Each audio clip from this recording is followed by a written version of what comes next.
So hi, my name is McDonald. I work at the University of Calgary Continuing Education. I'm the Associate Director for Corporate Training and Workforce Development. What we do in corporate training and workforce development is we work with different organizations in different industries to deliver employee training in different forms. It could be in the form of leadership development or upskilling and reskilling, or technical courses related to technology and other areas. So our work is more consultative in the sense that it's not just about providing training, it's working with the organization to understand what are the challenges that their workforce is facing. It may be due to organizational changes, like the organization changing their business model, or it may be as a result of external trends like we saw during the pandemic when we had to go towards remote work as a result of the pandemic restrictions. So our work is a bit dynamic. However, it is to support organizations so that they have the right workforce and the right people doing the right job with the right tools. One of the benefits of corporate training is that it provides employees and leaders the right tools, resources, and templates to perform the job, right? One of the questions many organizations ask, why should I invest in this training, right? Why is corporate training important for me? I think it's important for the employee to be able to perform their work because the nature of work is changing in our work environment. For example, before the pandemic, the way we performed work was very different.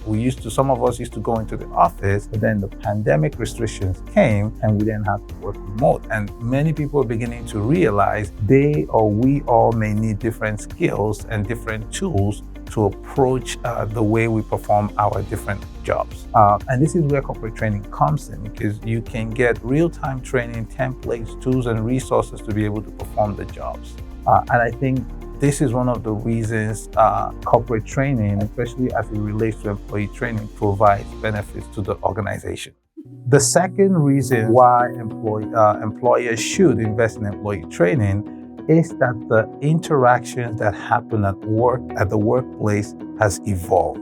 I want to speak to that in two forms. The first form is the diversity at the workplace. And many times when we talk about diversity, people tend to look at cultural or racial diversity. However, the demographics has changed as well. So we are having the composition of teams really, really dynamic, where you're having a manager or an employee working with different generations in a specific team.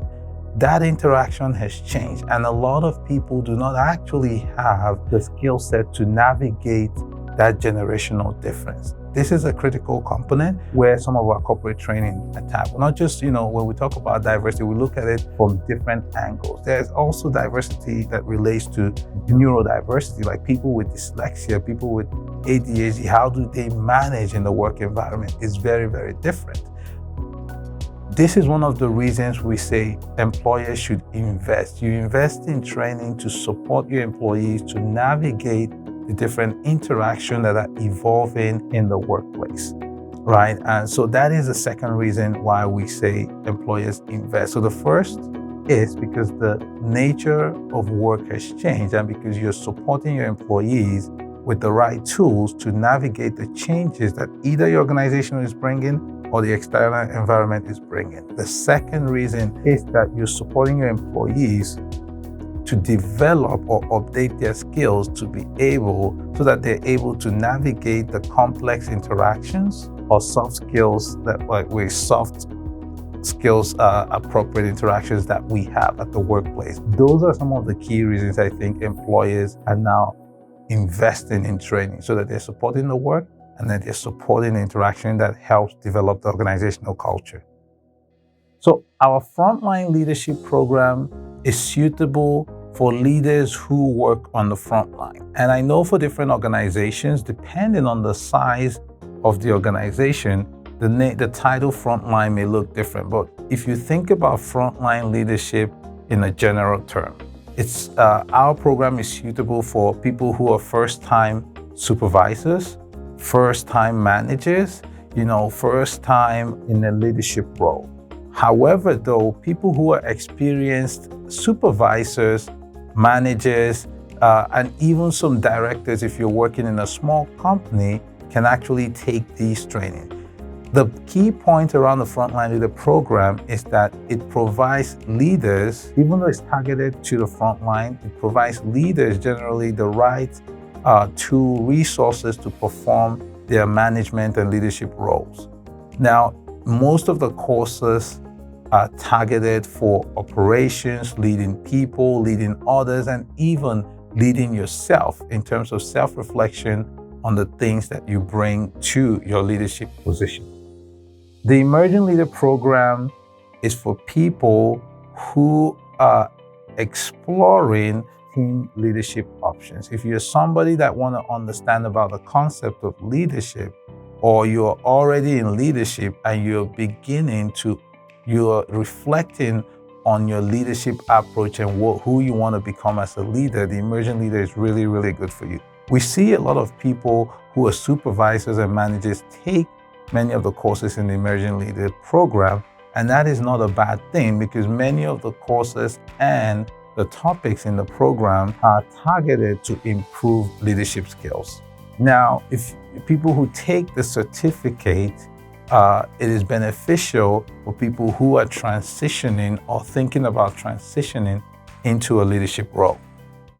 At the University of Continuing Education, the way we approach leadership development is through a framework. In our framework, we believe that there are certain components of leadership development. We have the first category or component, which we call leading self.